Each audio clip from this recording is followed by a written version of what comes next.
அனைவருக்கும் தினம் ஒரு தகவல் சார்பாக இனிய வணக்கங்கள். இன்றைக்கி நம்ம பார்க்க போகிற பதிவு நம்ம வீட்டுக்கு தேவைப்படுகின்ற அற்புதமான பதிவுங்க. எல்லாருடைய வீட்லேயும் நம்ம எந்த ஒரு திருவிழாக்கள் கோவிலுக்கான அந்த பண்டிகைகள் வரப்போ தேங்காய் இல்லாமல் நம்ம வழிபடுறதே இல்லை. கோவிலில் போய் நம்ம ஒரு அர்ச்சனைகள் பண்ணுறப்ப கூட சாமிக்கு தேங்காய் வச்சு தான் நம்ம அர்ச்சனைகள் பண்ணுவோம். அப்படி வீட்லையாக இருக்கட்டும் கோயிலாக இருக்கட்டும் பூஜைகள் பண்ணுறப்ப நம்ம தேங்காய் சில நேரத்தில் அழுகி போயிடும். அப்படி சாமிக்கு உடைக்கக்கூடிய இந்த தேங்காய் இப்படி அழுகி போயிடுச்சுன்னா நிறைய பேர் ஐயோ அபசகனமாக இருக்கே, குடும்பத்தில் ஏதாவது கெட்டது நடக்குமா, இல்லை கெட்டது நடப்பதற்கான இது அறிகுறியா அப்படின்னு மனசுக்குள்ளே பலவித சஞ்சலங்கள் குழப்பங்கள் அப்படி மனசுக்குள்ளே ஒரு பயம் வந்துடுது. இதற்கான உண்மையான அறிகுறி என்ன, நம்முடைய சாஸ்திரத்தில் இதுக்கு என்ன சொல்லப்பட்டிருக்கு, இப்படி தேங்காய் அழுகி போனால் குடும்பத்துக்கு கெடுதலா, இப்படி பலவிதமான ஒரு சந்தேகத்துக்கான ஒரு விளக்கம் தான் இந்த பதிவில் இன்றைக்கி நம்ம தெரிஞ்சுக்க போகிறோங்க. பதிவுக்குள்ளே போகிறதுக்கு முன்னாடி நம்முடைய சேனலை சப்ஸ்கிரைப் பண்ணாமல் பார்த்துட்ருக்கோங்க, கண்டிப்பாக சப்ஸ்கிரைப் பண்ணிக்கோங்க. அப்போ தான் எங்களுடைய எல்லா நல்ல நல்ல பதிவுகளுமே உடனுக்குடனே வரும். பக்கத்தில் இருக்கக்கூடிய பெல் பட்டனை மறக்காமல் கிளிக் பண்ணிக்கோங்க. இப்போ பதிவை பார்க்கலாம். கோயிலுக்கு போகிறப்ப எல்லாருக்குமே சுவாமிக்கு அர்ச்சனை தட்டு வாங்கிட்டு போவோம். தேங்காய், வெத்தலை, பாக்கு, பழம் இப்படி எல்லாமே இருக்கும். வெளியிலேருந்து பார்க்குறப்ப அப்படி நமக்கு எல்லாமே கரெக்டாக இருக்கிற மாதிரி இருக்கும். ஆனால் தேங்காய் மட்டும் நம்ம என்ன தான் பார்த்து பார்த்து வாங்கினாலுமே சில நேரத்தில் அந்த தேங்காயானது நமக்கு அழுகி ஒரு மோசமான நிலைமையில் இருக்குங்க. ஆனால் சில நேரம் அந்த தேங்காய் இப்படி உடைக்கிறப்ப உள்ளே அதுக்கு பூ இருக்கும்.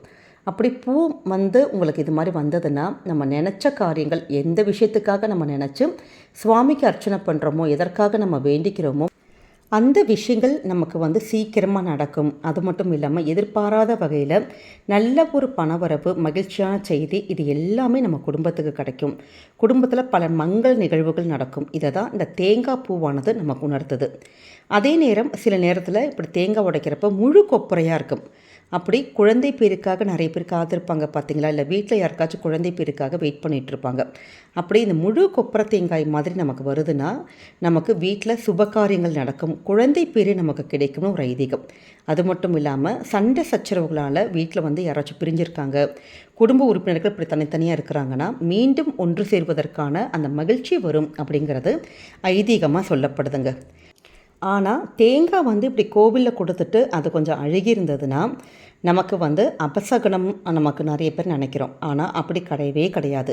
ஆன்மீக விளக்கத்தின்படி இப்படி தேங்காய் அழுகி இருக்கிறது நம்ம குடும்பத்தில் பிடிச்சிருக்கக்கூடிய அந்த துர்சக்திகள், பீடை, கண் திருஷ்டி இது எல்லாமே நம்ம குடும்பத்தை விட்டு நீங்கி விட்டது அப்படின்னு அர்த்தம். அதாவது கெட்ட விஷயங்கள் நம்ம வீட்டை விட்டு வெளியேற போகுது.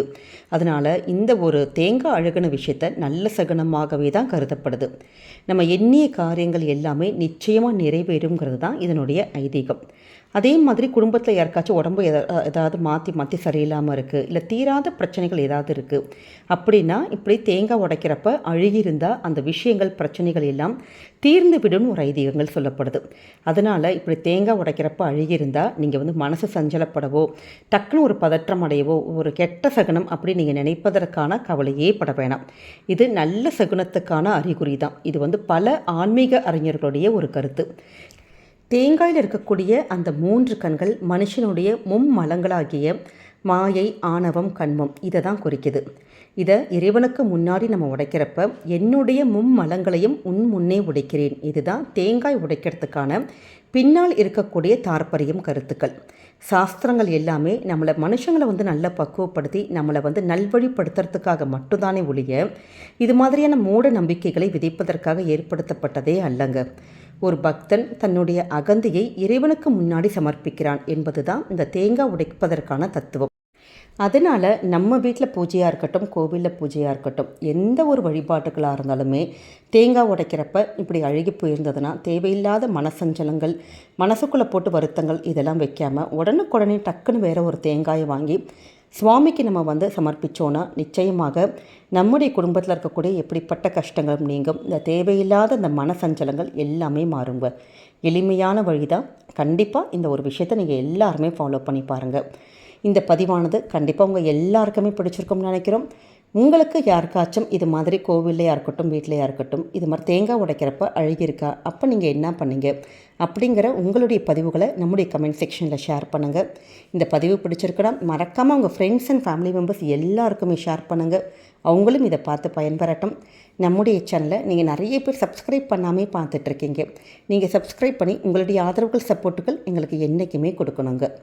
மீண்டும் வேறொரு நல்ல பதிவோடு உங்களை சந்திக்கிறோம். நன்றி, வணக்கம்.